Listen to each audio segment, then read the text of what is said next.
Hi guys! Gagawin naman natin ngayon is travertine using Deco Render Paste.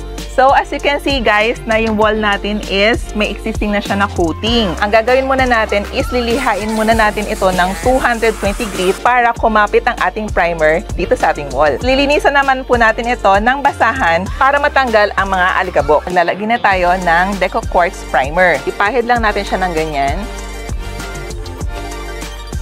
Next, maglalagay na tayo ng Deco Render Paste Textured. First coat, manipis yung ating apply dahil meron pa tayong second coat. Ayan guys, cured na po siya. Ngayon, lalagyan na natin yung second coat. This time, kakapalan natin siya para ma-achieve natin ang travertine finish. So, ganito na po yung trick ng paggawa ng travertine na finish. I-angle mo yung inyong trowel ng 170 degrees and hahagurin mo siya ng isang direction.